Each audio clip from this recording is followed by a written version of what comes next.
विद्यालय गुरुकुल में आपातकाल की 51वीं वर्षगांठ पर संगोष्ठी एवं श्रद्धांजलि कार्यक्रम आयोजित किया। मुख्य वक्ता डॉक्टर सुधा यादव ने 1975 के आपातकाल को भारतीय लोकतंत्र का सबसे काला अध्याय बताते हुए लोकतंत्र सेनानियों के संघर्ष और बलिदान को नमन किया। कार्यक्रम में भाजपा नेताओं और कार्यकर्ताओं ने लोकतंत्र की रक्षा का संकल्प लिया। लगाया था वो विपक्ष को गिरफ्तार करने का काम किया, लोगों के मौलिक अधिकारों का ही हनन था। जब आप अपनी डिमांड नहीं रख सकते, अपनी बात नहीं कह सकते और प्रेस की स्वतंत्रता को खत्म कर देना कि किसी की भी आवाज को नहीं हटाएंगे, तो लोकतंत्र कहाँ रह गया? वो तो डिक्टेटरशिप हो गई और उस लोकतंत्र को उन्होंने खत्म किया।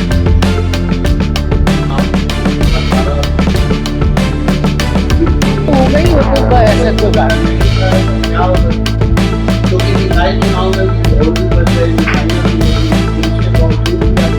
आप करा देंगे, आपने सुझाव दे दिया, जल्दी करा देंगे।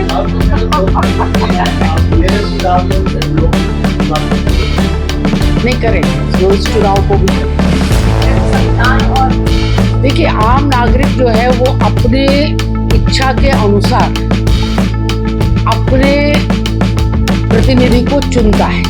चुनने के बाद जब सरकार बनती है तो वो सरकार सामान्य आदमी की या जन भावनाओं को ध्यान में रख कर के काम करे, और वो काम है हर हाथ को काम, हर खेत को पानी,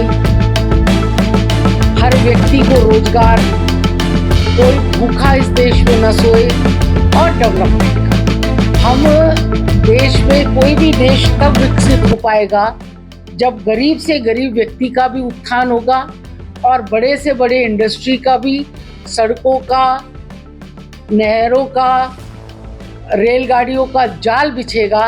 तो हर फ्रंट के ऊपर जब काम किया जाता है तब हमारा लोकतंत्र मजबूत होता है कि हमने सबकी आवाज को महत्व दिया।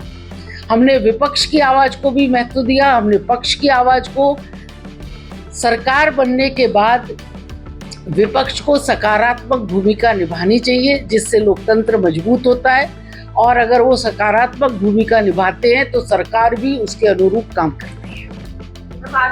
आप लोगों के माध्यम से वहां तक संदेश देना चाहते हैं कि हमको अपने इतिहास को सदैव पढ़ते रहना चाहिए, और कम से कम आज़ादी के बाद के उतार चढ़ाव जो इस देश ने देखे हैं, उसमें चाहे हमारी चाइना के साथ लड़ाई हो, चाहे हमारी पाकिस्तान के साथ लड़ाई हो, चाहे हमने बांग्लादेश को अलग करा वो वाला चैप्टर हो, चाहे वो आपातकाल लगा हो, इस उतार चढ़ाव को यदि युवा सीखेगा तो उसको समझ में आएगा कि कितने उतार चढ़ाव के बाद में आज हम किस स्थिति में खड़े हैं और किस स्थिति में हमको जाना है। जो है बहुत शांतिपूर्ण तरीके से हो रहा है, और BLOs भी अपनी ड्यूटी निभा रहे हैं, और अलग अलग दलों के जो बूथ लेवल कार्यकर्ता हैं वो भी उसके अंदर सहयोग कर रहे हैं। और यहाँ पर अभी तक किसी ने भी SIR के विरोध में कोई एग्जाम्पल आया नहीं है हमारे सामने,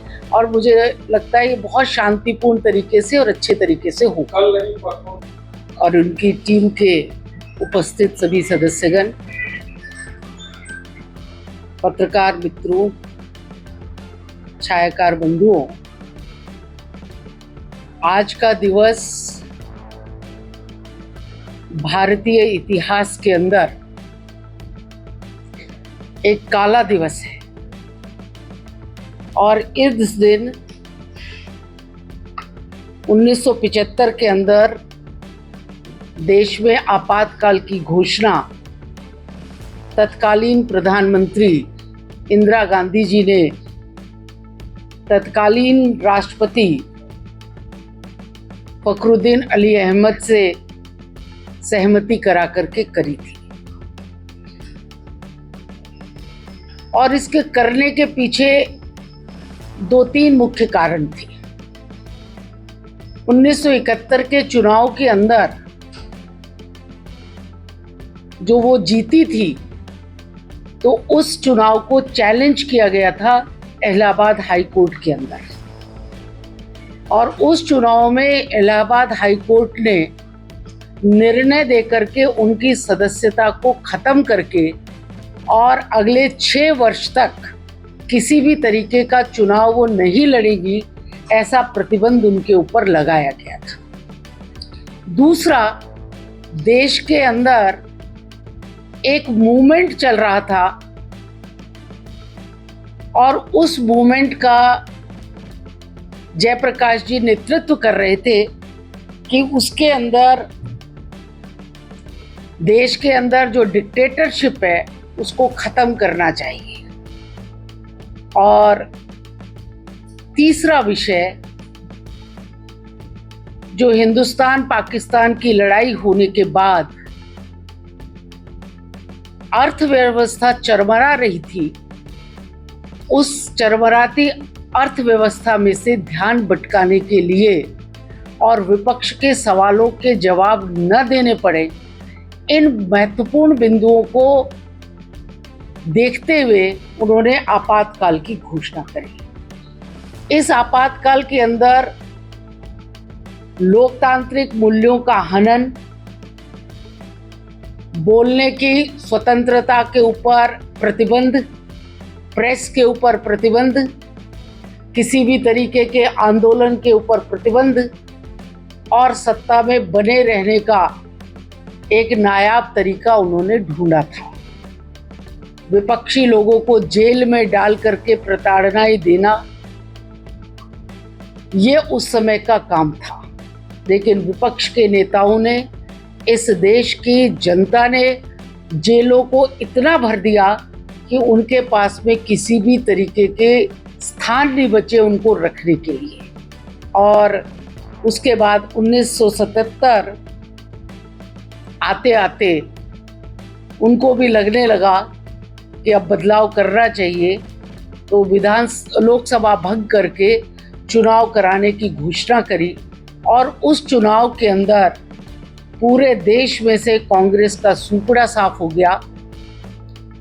स्वयं श्रीमती इंदिरा गांधी भी चुनाव हार गई थी और पहली बार गैर कांग्रेसी प्रधानमंत्री मोरारजी देसाई जी ने शपथ ग्रहण प्रधानमंत्री की करी थी। तो ये वो समय था जिस समय स्वतंत्र भारत के अंदर संविधान को कुचलते हुए लोकतांत्रिक मूल्यों को और व्यक्तियों के अधिकारों का हनन करने का काम कांग्रेस ने किया था, जो इतिहास के पन्नों में काले दिवस के रूप में लिखा है।